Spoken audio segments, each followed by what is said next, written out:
Hi, this is Alex Bryant, President of East West Associates. I want to thank everyone for signing up for the webinar today. We've got a pretty great panel of people and knowledgeable experts on this topic about the metals industry within Mexico, sourcing and supply chain in Mexico. It's a pretty critical topic, and we've got a number of people who have signed up and very much appreciate their interest. Just as a quick housekeeping note, for people who have signed up, who are on the panel now, if you have questions as we're going forward, you go into the chat and ask questions, and then that will come to me and we'll ask them.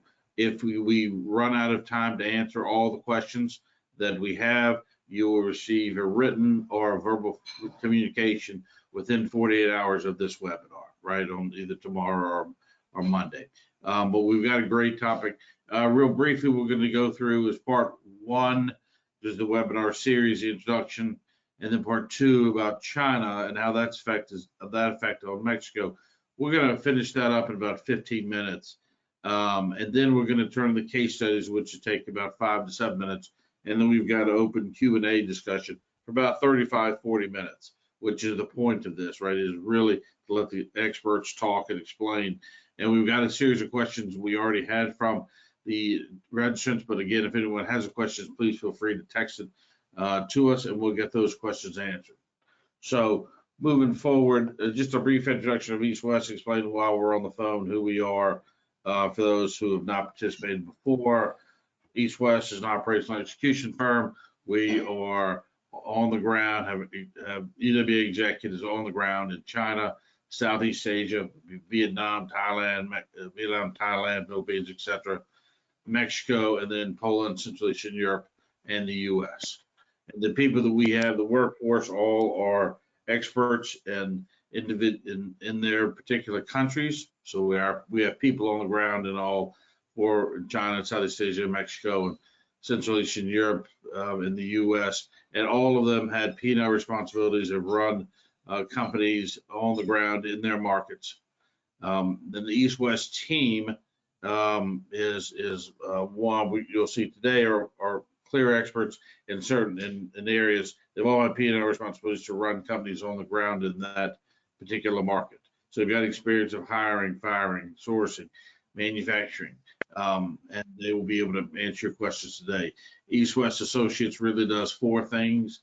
First, we have here global manufacturing and supply chain footprint, and that's really evaluating global manufacturing and the supply chain, ways to improve that, and then we actually get involved in implementing that, and that includes relocations of factories, closure factories, negotiating with governments to obtain additional sites, quite a bit of site selection work, and identification of contract manufacturers.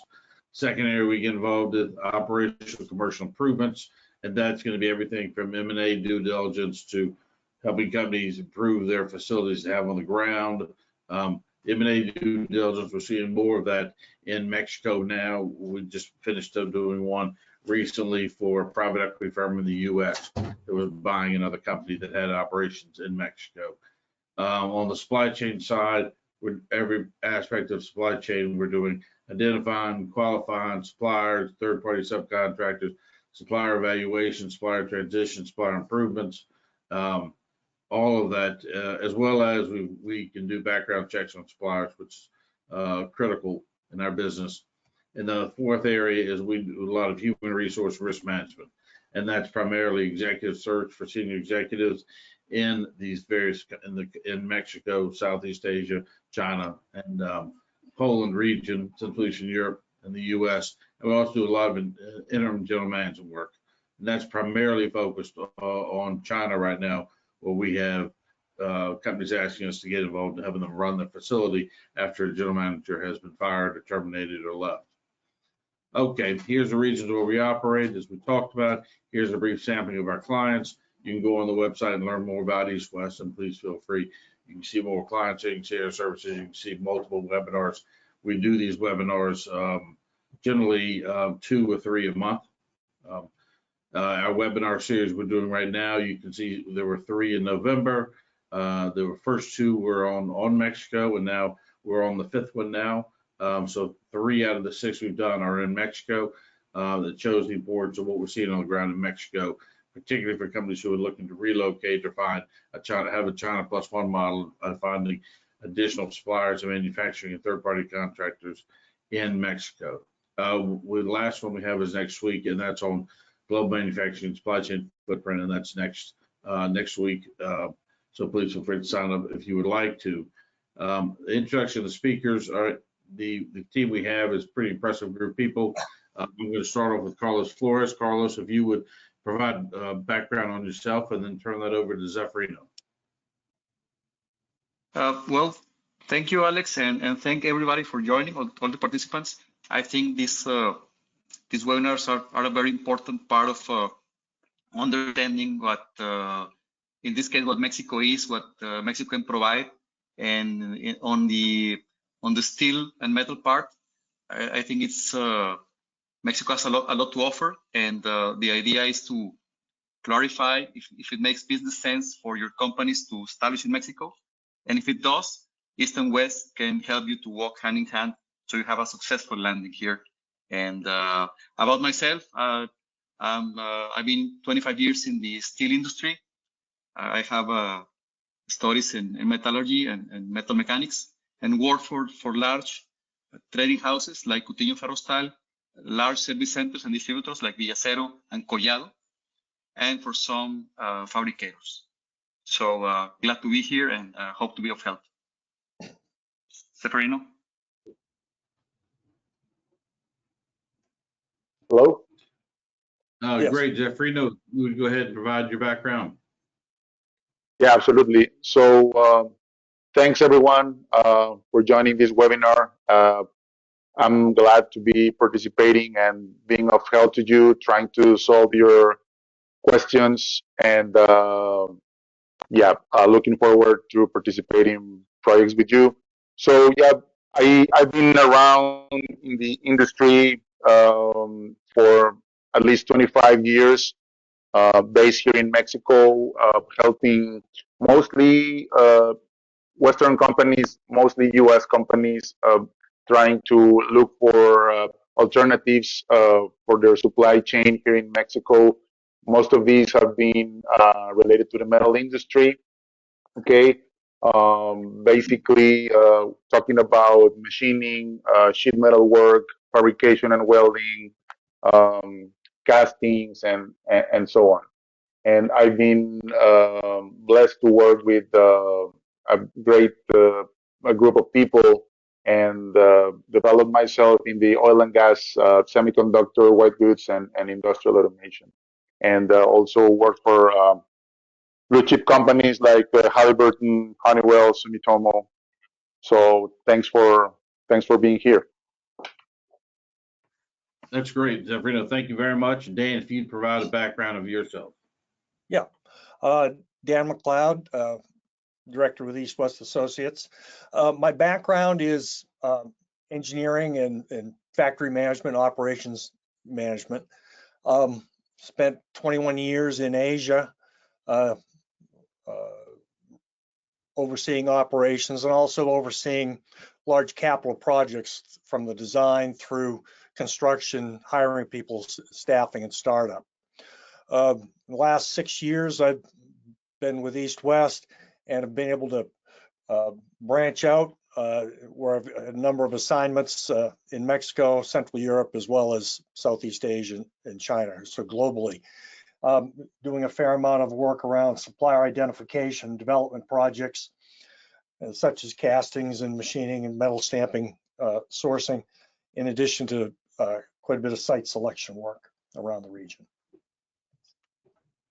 Thanks. That's great, Dan. Thank you very much. So you've obviously got Carlos and Zeferino both based in Mexico and work are in Mexico. Dan's obviously based here in the U.S. helps drive our Mexico practice.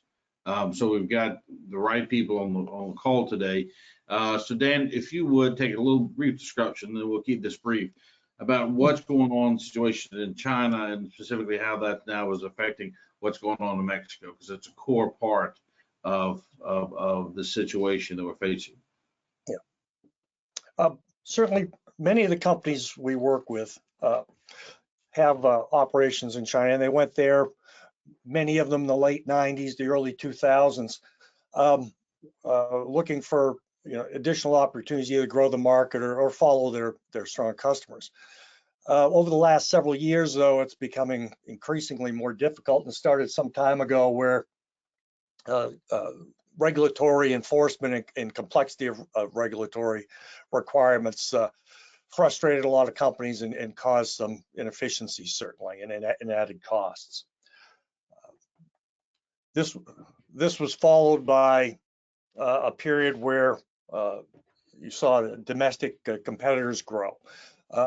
Perhaps when you came to China, you had a unique product for that market, but over time, your competition became better. Their technology and capabilities increased, and pricing went down, and value came out of the marketplace. And this was followed by a period about 6 or 7 years ago.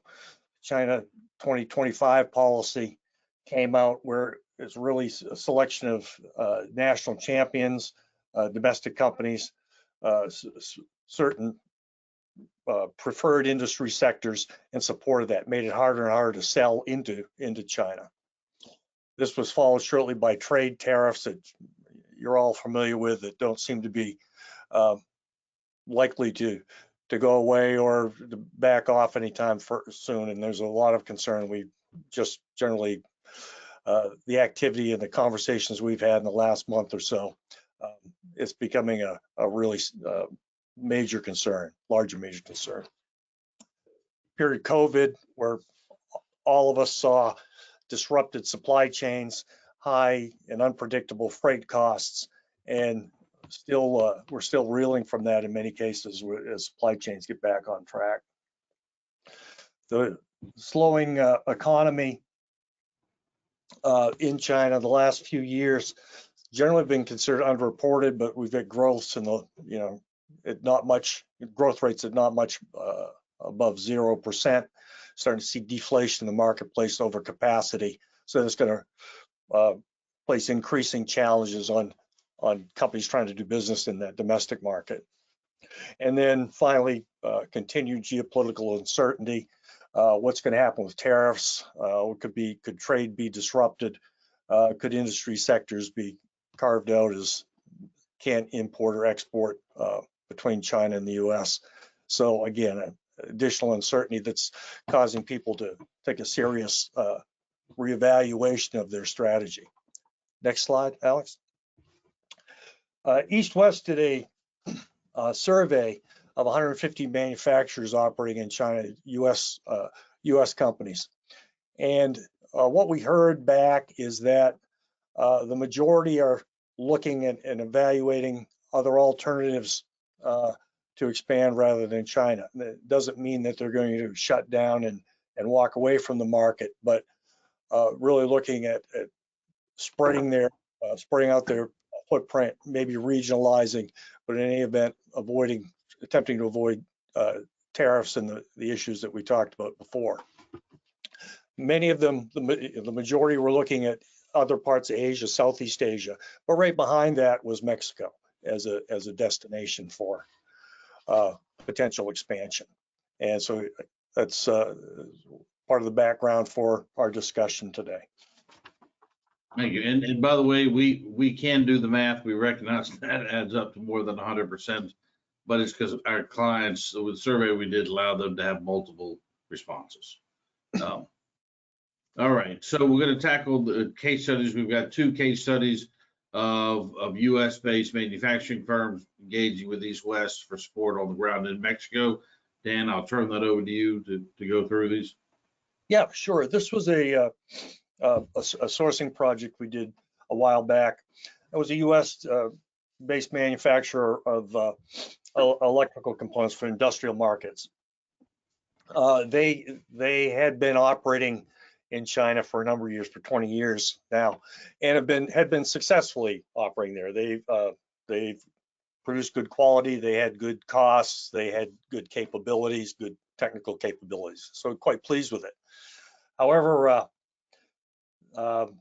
they became increasingly concerned. They were having an impact from from tariffs, and then around the time of COVID, the logistics costs and unpredictability wreaked havoc with them and many other companies the same field. And then they had increasing concerns about IP protection, where such that they were avoiding bringing in their newest designs into the factory in China, and that was constraining what they thought they could do, or constraining the ability to get benefits from that. Next slide. So we begin to work with them to extend their supply chain into Mexico. And then, as an example, the first commodity we looked at was metal stampings. And we chose that because it was a very well-established supplier based near the border, set up to export into the U.S. And we found that generally they had what followed a pretty close to an 80-20 distribution of parts, so we could get maximum benefit from a relatively short list of components. So again, our folks in country worked with them to identify suppliers, primarily from their previous experience, companies they've done business with, looking for companies that were medium-sized, small to medium-sized, that were not primarily aligned with the automotive industry, for example, looking for somebody that could be more flexible and interested in developing new customers. We identified the suppliers, developed the bids, tabulated them, and coordinated audits and client visits to the customers. And then once we determined the terms and the contract, we supported that transition. We were there working through with trial runs, eyes and ears of the customer on the shop floor during those trial runs, and then helped with the supplier to set up forecasting and material planning systems to work with the client. Great, thank you, Dan. Here's the second one. Yep. And this was a project we worked on identifying third-party subcontractors, and then again supporting that transition. The client was a manufacturer of elevators, and they were looking to expand their product offering, change a bit of a change in strategy. They typically focused on the high-end market, but were then now starting to, in North America, look at a more price conscious, less technology-driven product line. So this was going to be primarily the U.S. market, but their internal factories in the U.S. were out of capacity, and so if this was successful, they'd be quickly out of capacity and would be faced with a need to outsource much of the sub-assemblies. So we went into work with them and to identify contract manufacturers that could handle this. Next slide. So again, our understanding of the industry and our experience allowed us to identify electrical mechanical assembly contractors. Again, those that were sort of medium-sized companies, well established, but not so large that they would be not open to new business. Developed an RFQ package, which was critical, very detailed, and then worked for several weeks with potential suppliers on clarifications so they could fine-tune their cost estimates, and had very complete, clear, and transparent cost estimates as a result.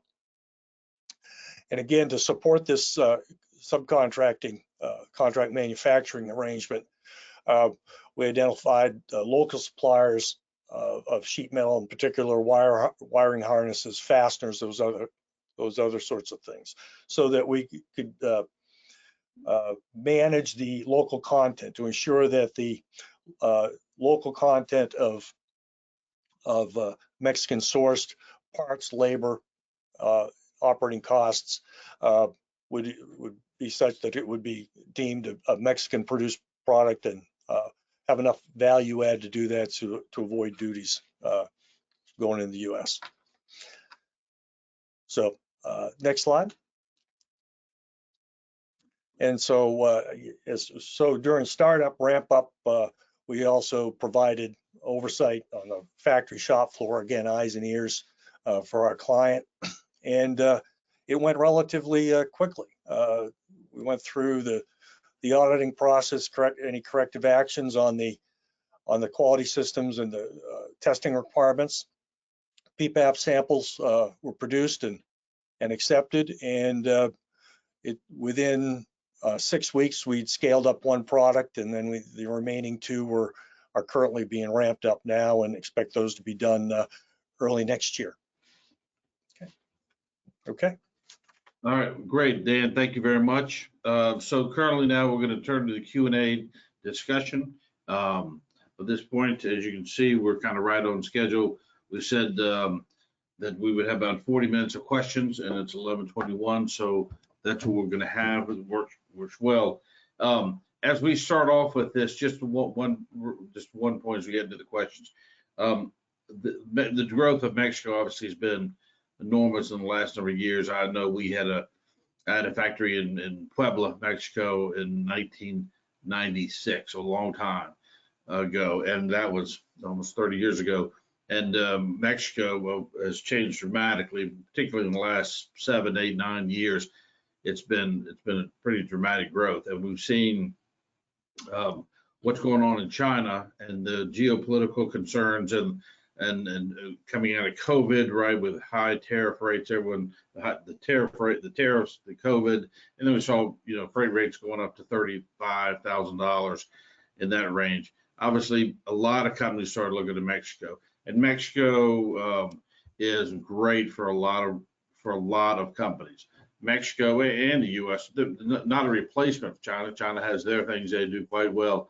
But for companies who are servicing the North American market, right, Mexico is a great natural fit, not only for sourcing, but also identification of third-party contractors, as well as establishing manufacturing there.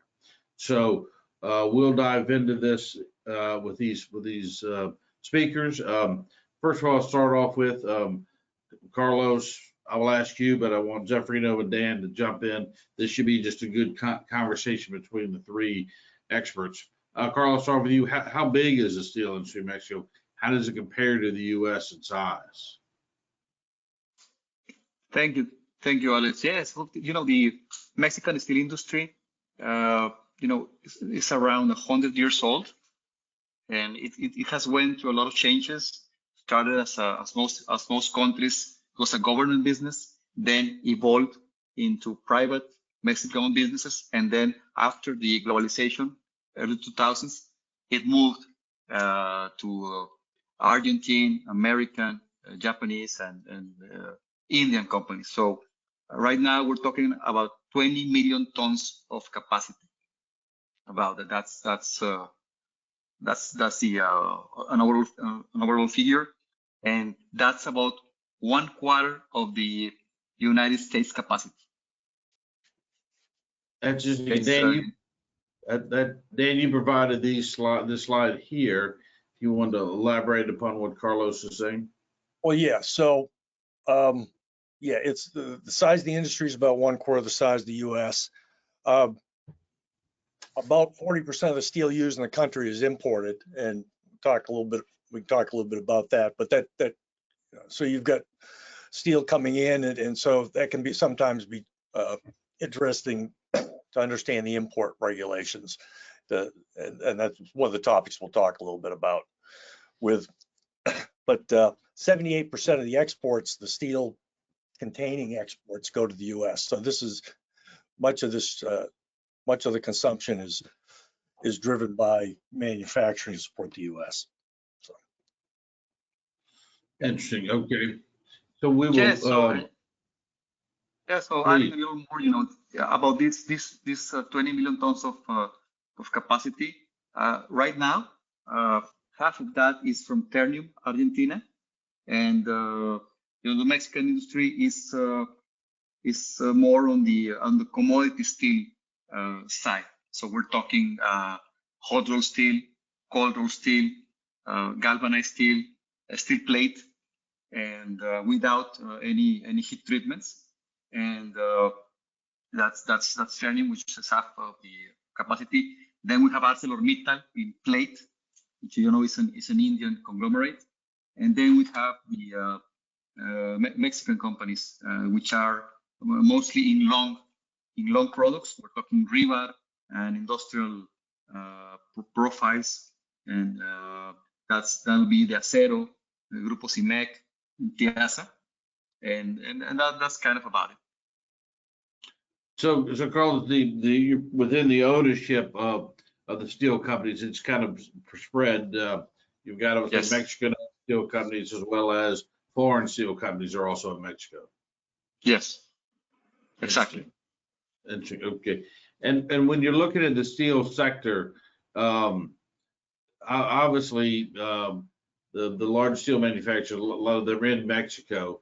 And when you're looking at where are the steel products going? What are the end customers for the steel being produced in Mexico? Both that's being exported and that's being consumed internally in Mexico. What are the major sectors going into that? Zafirino, share with us. I think you and I talked about it yesterday a little bit about automotive is certainly one of them.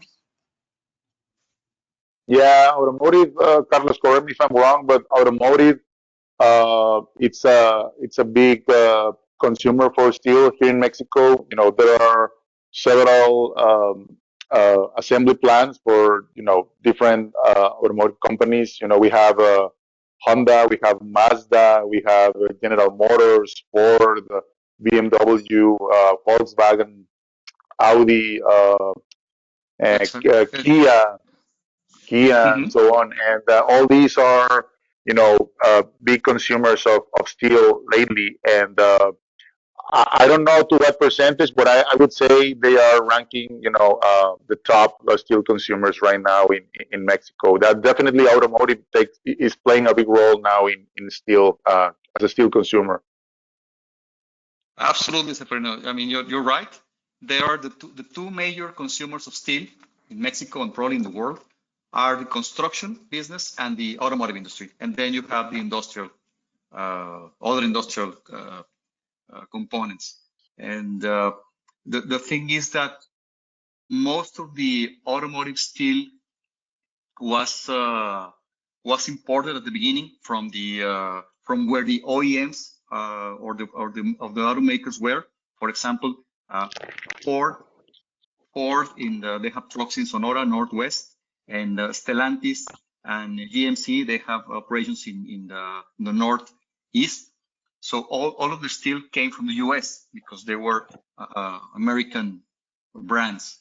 Same case with the Japanese. They were more in the Aguascalientes area where Nissan is, and they were mostly steels from either Nippon or JFE that were imported through Manzanillo. And the same thing happened when Kia arrived, like 10 years ago.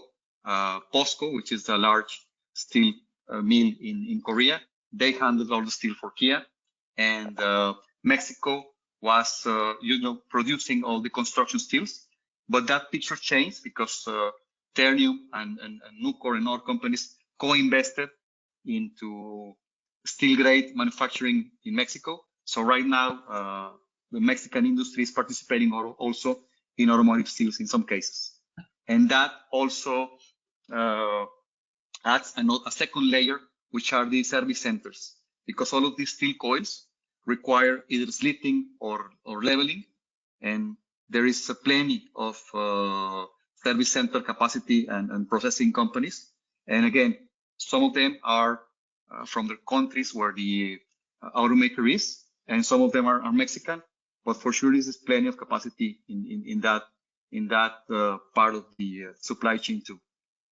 Yeah. So going back to your point, so the steel mills in Mexico, like the Terniums, they were able to match the spec of the original mill that were supplying these automotive companies, whether they were from the US or Germany or Japan, right? Or even Right. South Korea.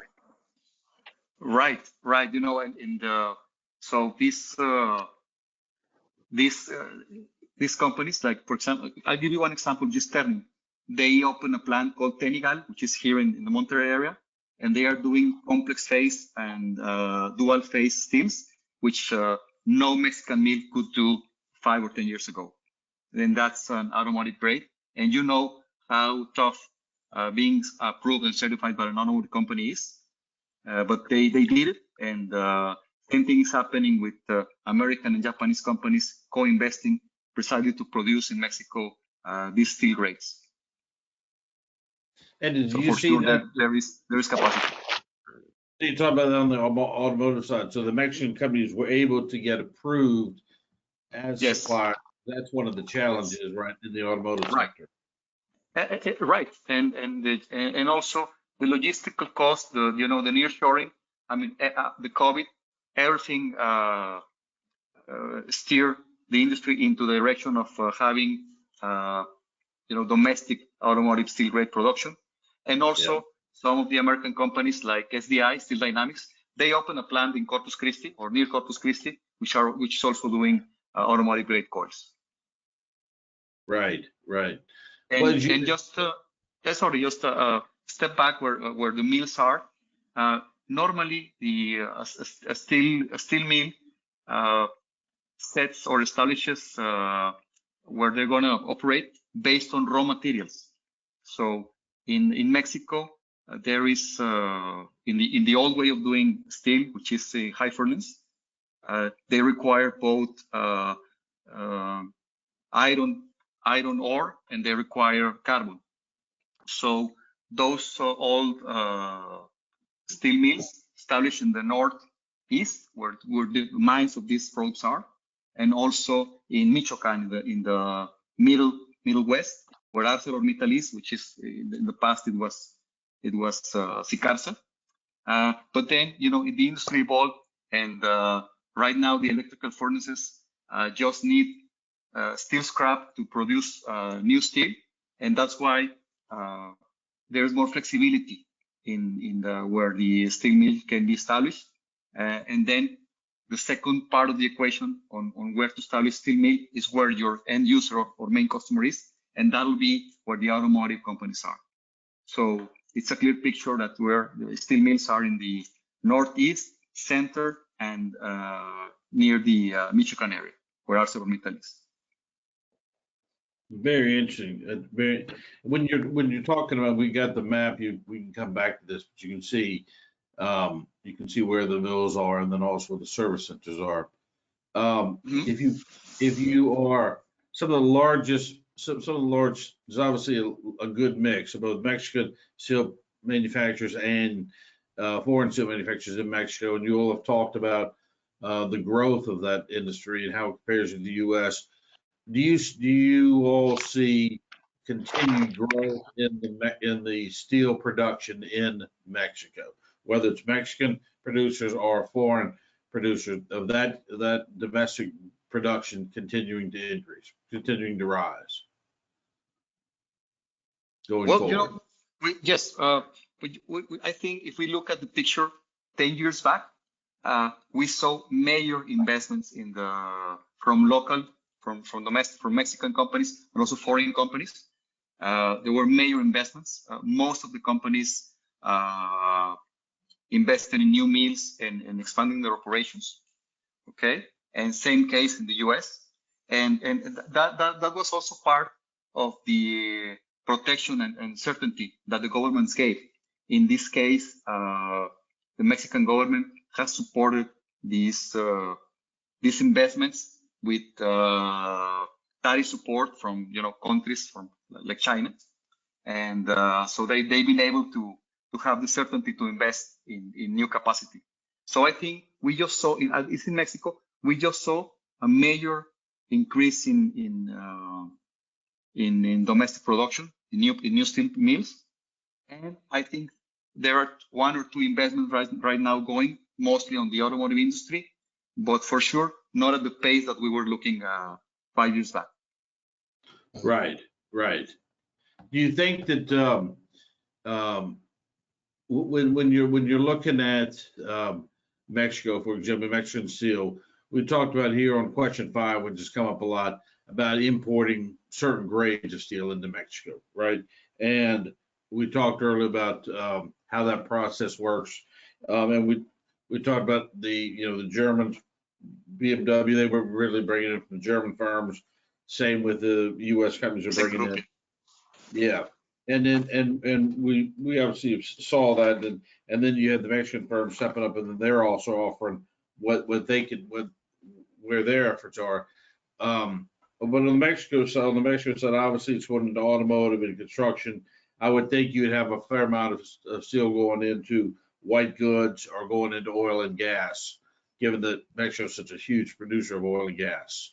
Would that be accurate? Yes, in Mexico, and Fernando can help me with this too. Oil and gas grades are really complex. I think are among the most technical materials there are. And there is CIMEC and TAMSA, which is also part of Ternium. CIMEC produces long products, 4140s with quench and normalizing, and TAMSA, they are a tube manufacturer, both seamless and welded.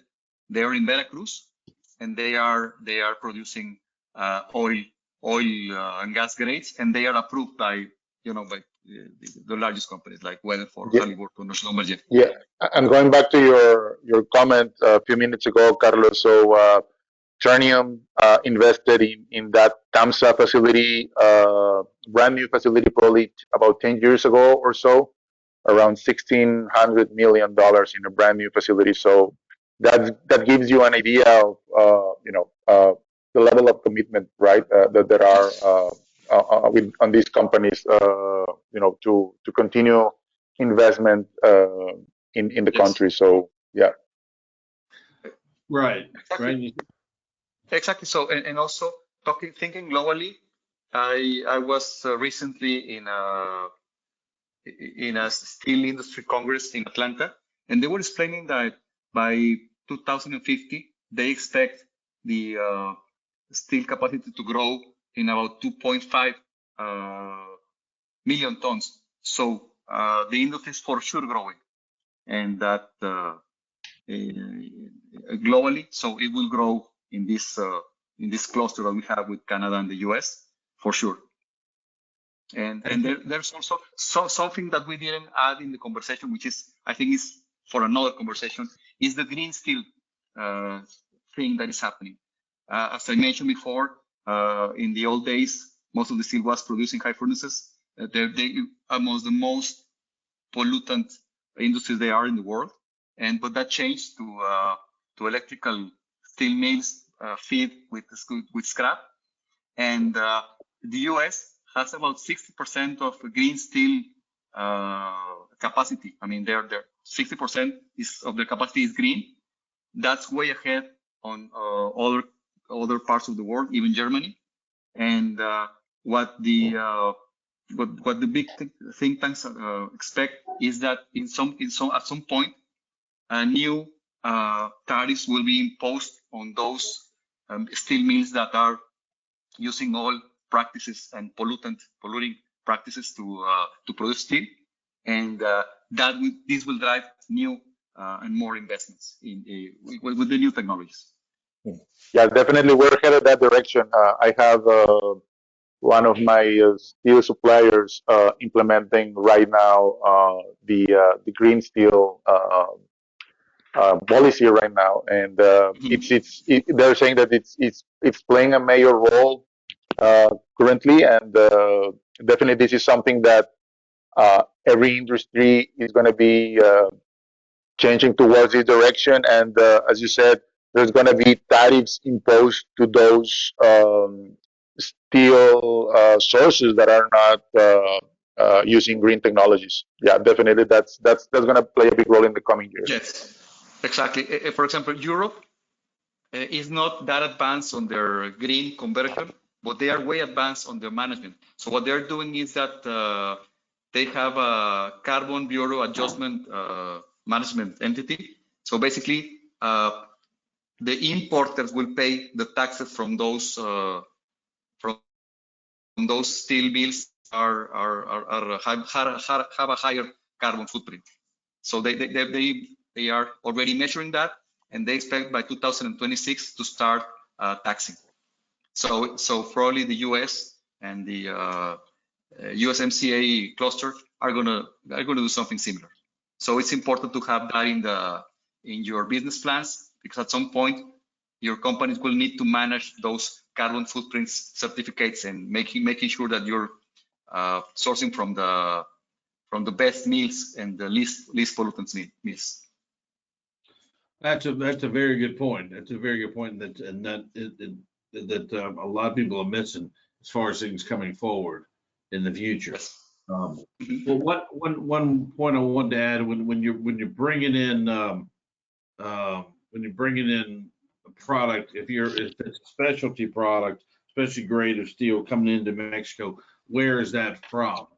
And then you've got a slide here which we can pull over to show the audience, but a lot of that's coming from the United States. Is that correct, Dan? Yeah, about a third of the steel imported into Mexico has come from the U.S. and then similar amount is coming from Asia. That would be China, Korea, and Japan, and then a bit coming from Germany as well. Then smaller quantities, but so it's about 1/3 from the U.S. and a little more than a third from Asia of all the imports. Of all the imports, okay. And yes, then, sorry. If you look at the pie that Dan is sharing, you can see the correlations with the automotive makers. You have US, you have Korea, you have Japan, and Germany is smaller. And I think that's a combination of automotive. What's important in Mexico is a combination of automotive grades and the grades that cannot be domestically produced, like quench and temper and some other heat treatment plates and long products. it's good, very good point. Very good point. That is correlated with automotive. So as we're talking about steel, one thing I wanted to look to is question 6 here about the role of service centers in the supply chain.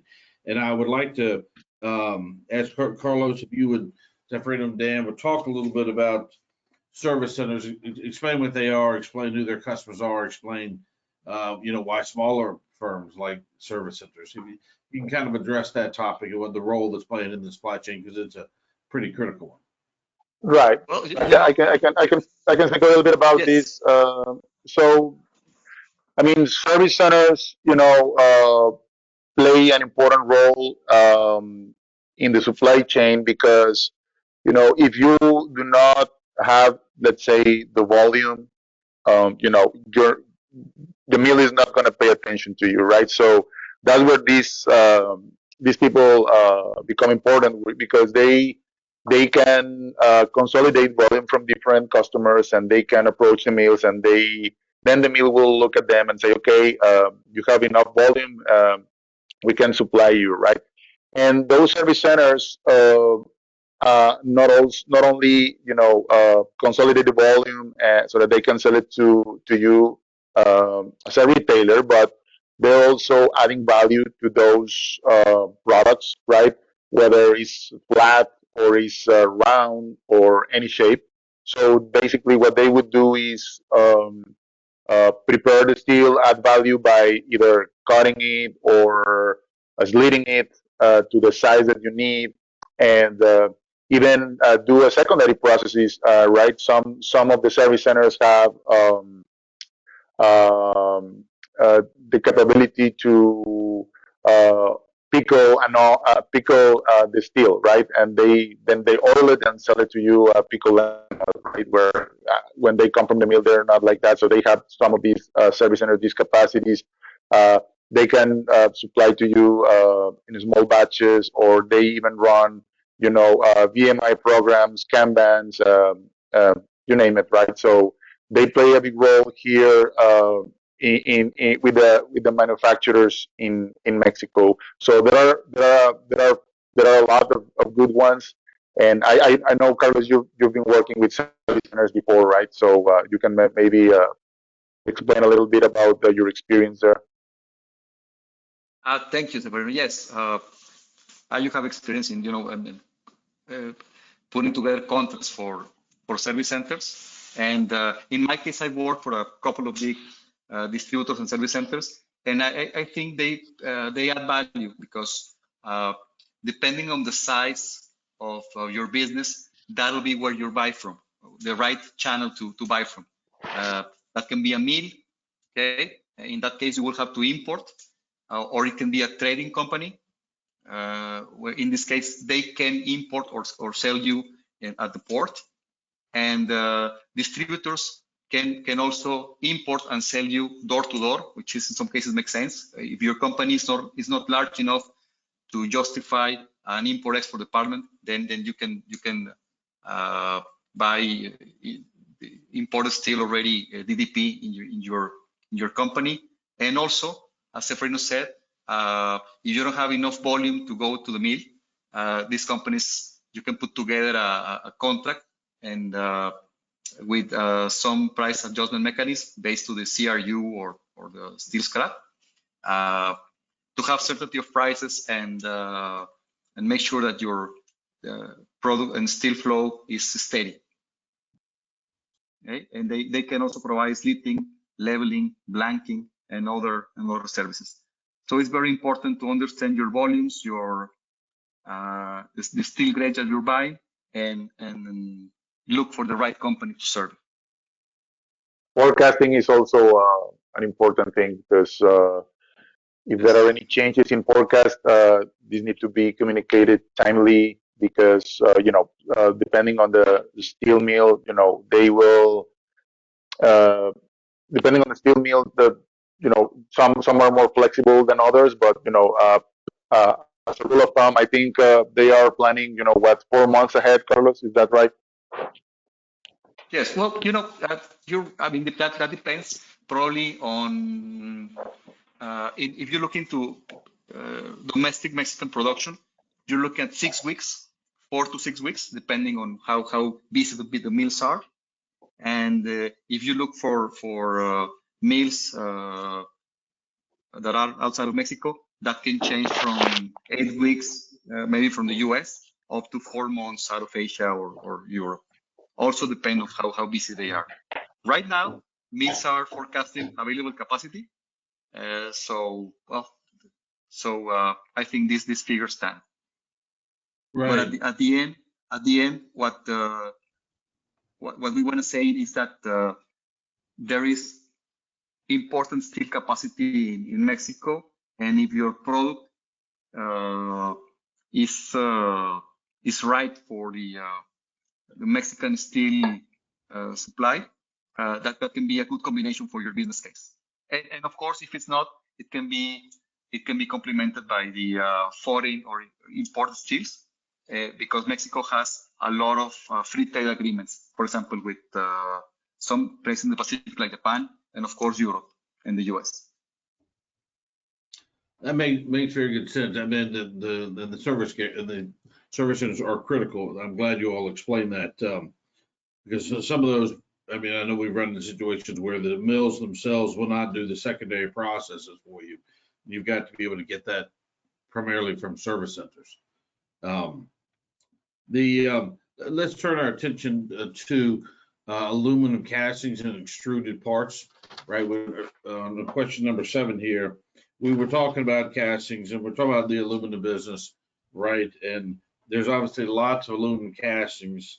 And can you talk about the aluminum casting business? Can you talk about the different grades of aluminum in Mexico? I know that there's maybe less in aluminum extrusion. Can you all talk about that? Zeferino, why don't you tackle that one first, if you would, please? Yeah, absolutely. So yeah, as far as aluminum castings, yeah, we do have several suppliers serving this industry here in Mexico, whether they are local companies from Mexico or some of them are U.S. Manufacturers of aluminum casting that established operations here in the area. So I would say have a pretty decent supply base here in the country for aluminum castings, right? And most of these are using tools that are produced either in Asia or sometimes in Europe or Mexico or the US. So there's a wide variety of, they say, tool makers for these aluminum casting companies. They would recommend you, or they would recommend you or suggest you companies that they have worked with and they have been successful with. Or if your preference is to use your tool maker, that's also an option. So I think they're flexible, and there is opportunity for aluminum casting definitely in the area. As far as extrusion, yeah, there are most of the extruders here in Mexico are focused primarily on commercial profiles, let's say, for window frames and sort of those things. But yeah, they focus mainly on the 6000 series, the 7000 series alloys, right? And special alloys or special grades like the 2000 series, those are mostly imported either from the US or Europe.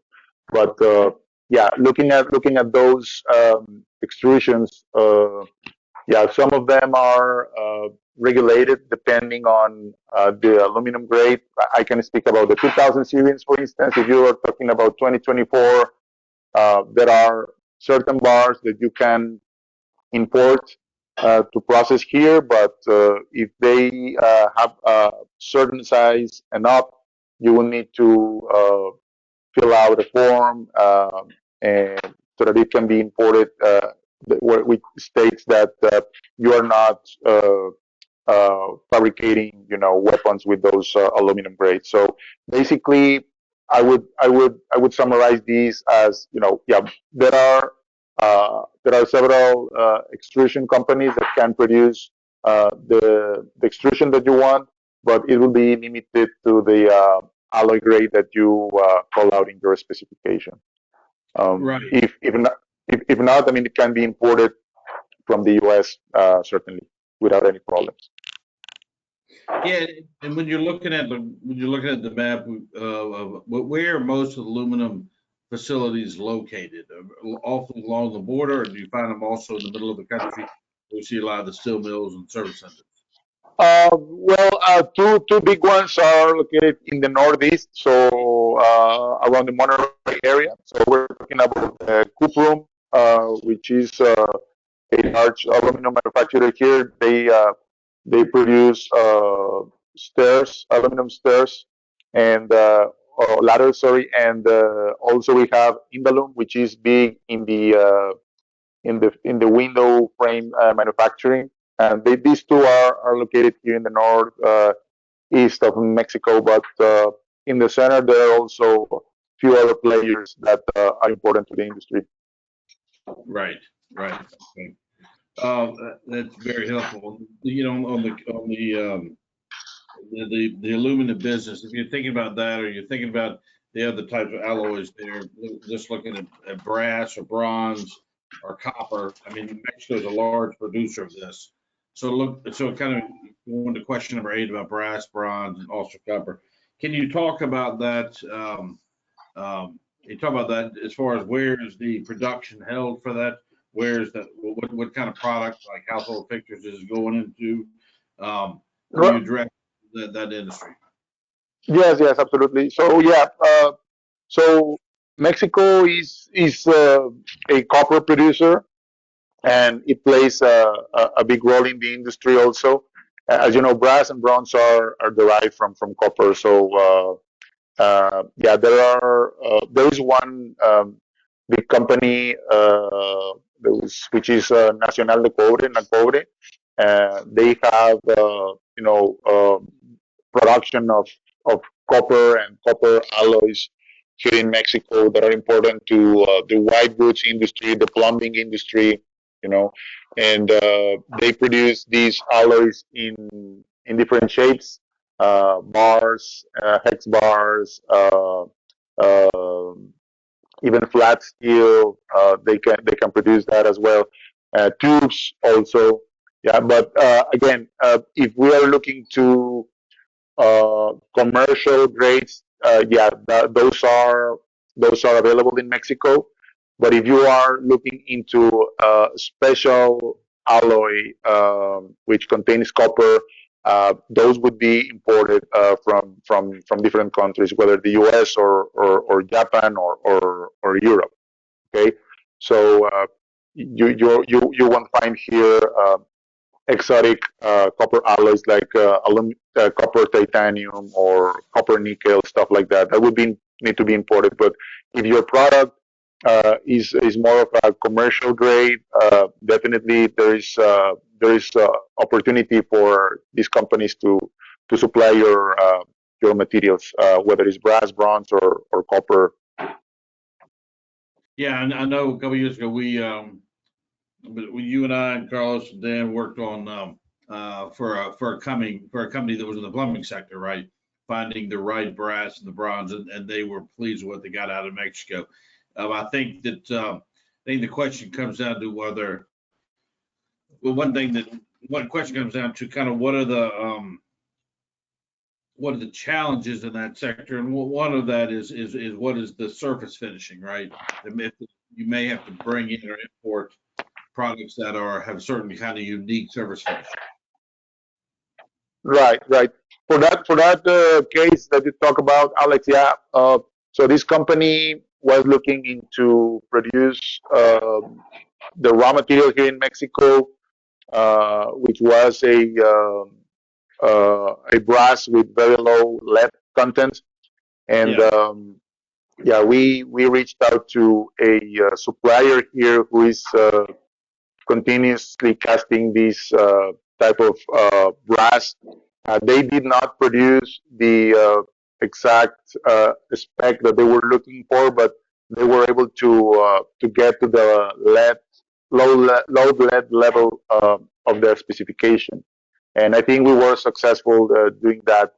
Um, of course, the volume needs to be there because since this is not something that is widely consumed here in Mexico, these companies need to make investments on this type of different products. But definitely, that's something that many companies in Mexico are willing to do.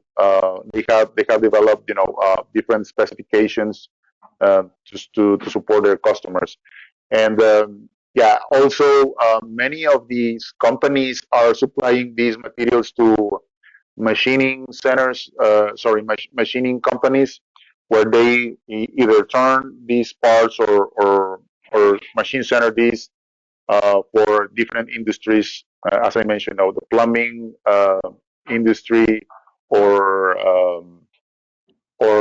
even um, refrigeration. A lot of refrigeration is involved, right, with this industry.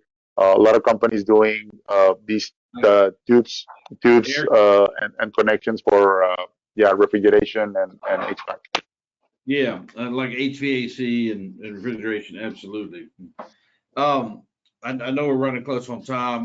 One question that's we haven't got to, we need to, because I know this fair amount of interest is on the casting, right, on the dress castings, and obviously the castings can be aluminum castings, ductile iron, bronze, stainless steel. But can you, Carlos, Dan, talk a little bit about the castings business? Um, what are the chances of companies finding quality suppliers in Mexico? I think that's. I mean, there are different casting types of castings, right? So, or metal castings, right? So one of them would be, as we said, aluminum castings. There can be also brass, bronze, aluminum, or ductile iron, and all these are found in Mexico. there are different processes to do that, but I would say that most of these companies are, um, let's say, they're not so sophisticated because of the nature of this process. They are doing more the old-fashioned way, but yeah, definitely. I mean, these are these are these are companies that are supplying important customers. So definitely, this is something that it can be achieved with these suppliers for. I mean, it is all going to depend on what type of castings we're looking at. What is the specification? What is the porosity requirements and the surface finish and all that. But yeah, definitely this is something that it's been done for several years in the industry here. Yeah, I One know of, we've one of, had good success. one of the things, Points. I'm one of sorry, the things, Dan. one of the things that we've seen is foundries and manufacturers from China have relocated and set up operations in Mexico to essentially follow their business. They were hit; those companies were hit very hard by tariffs in the last 3 years. We've seen companies relocate back to Mexico and follow their existing customers back to North America. Very much go. And look, I know it's 12 o'clock, so if anyone has to get off, we've officially ended it. We got two more questions that came in. So if the speakers wouldn't mind holding on and let's answer those questions. First question popped up was, are there Chinese manufacturing companies coming into Mexico, right? I mean, Dan just talked about, mentioned directly, a lot of US companies are trying to find suppliers, third-party subcontractors, manufacturing in Mexico. But how about Chinese companies that are leaving China or they're kind of coming into Mexico to try to get into and get included in the USMCA? Carlos and Zephyrin, you all tackle that one. Yes, yes, definitely. That's a fact. We know of a few examples of Chinese companies that are, following the business. Let's say, if with the nearshoring, U.S. companies that are, moving back or looking back to Mexico or moving their operations from China to Mexico, they want to be, part of the business, and they are establishing their own operations here in Mexico to keep offering their products to these companies. So that's a fact. I know of a few examples of Chinese companies coming here to Mexico to do that. Interesting. Carlos, anything you'd add to that? No, I couldn't agree more. It is happening. There are new industrial parks made by Chinese companies, establishing more Chinese companies. Same thing happened in Korea some years back. And I have a recent a case, which is one of the, I think, probably the largest stainless steel thermal manufacturer, is establishing in Monterrey and looking for stainless steel raw materials out of Mexinox, which is in San Luis. So it's happening. That's it. And would Carlos and Zephyrin, the next question popped up was, last question popped up was there's been some talk among the Mexican government, the new Mexican president, about placing increased tariffs, Mexican tariffs, on imported Chinese products. And that's kind of news. Is there any update on that? I know that's a bit of concern to the Chinese who are coming to Mexico. Yeah, I have experienced myself in the last, let's say, 7 to 8 months, new tariffs that are being imposed to materials, or in this case, steel or other metals coming from countries that are outside the NAFTA region or the USMCA region. Okay, so yeah, that I think this is going to become stronger in terms of the restrictions. And this is because a lot of the products that are imported into U.S. through Mexico are products that steel or materials is being sourced out of China or some Asian country. So the material gets into Mexico, we transform it over here and ship it to the U.S. But the U.S. government is being, putting a lot of pressure into the Mexican authorities to start, restricting that or imposing tariffs to those materials that are coming from Asia or China, and that's a fact. And I think with the new administration in the U.S. This coming year, I think this could be even stronger than it is today. Yeah, Carlos, you had anything to that? Well, yes. I think- I think at the end we've seen this picture before some years back with Section 232 that President Trump established, and somehow, from my perspective, this care and support with some targeted tariffs has made the American and Mexican industries to continue operating without the threat, because at the end we need fair trade. Okay, and Asian companies, I mean, they have their own way of doing things, but they're not a market economy. Yeah. The prices they sell. So for sure, more tariffs are expected. Mexico, for example, has an impressive tariff system. We have 10 digits instead of the 8. So Mexico government is able to target very specific products. Okay, and right now I think we have two tariff pictures. One, which is not that common, is the internal or the neighborhood tariff that we're having between Canada, US, and Mexico. We both have new presidents, so this is happening, and it's part of a negotiation thing. I think that will pass really fast, and we will be together as an integrated bloc to establish very specific targets to some Chinese imports to make the business fair and continue operating. So I think that was going to happen. Yeah, I agree with that. And I think, Dan, you and I have talked about the fact that the U.S. Customs is playing a much greater role for these companies than they ever have in the past, because they're closely looking at countries to see and to prevent Chinese companies from going there and trying to transship through there. I mean, like Vietnam, they're taking very close attention to what's coming in from Vietnam, particularly if it's coming, the suppliers are Chinese. Exactly. Mm-hmm.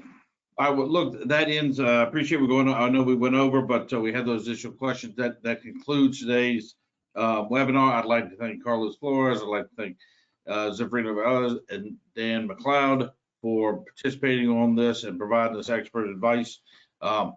Again, everyone will follow up. Thank you for the questions, and we'll follow up with the webinar and the presentation and the webinar recording in the next day and a half. Thank you very much, and appreciate everyone attending. Bye-bye. Thank you.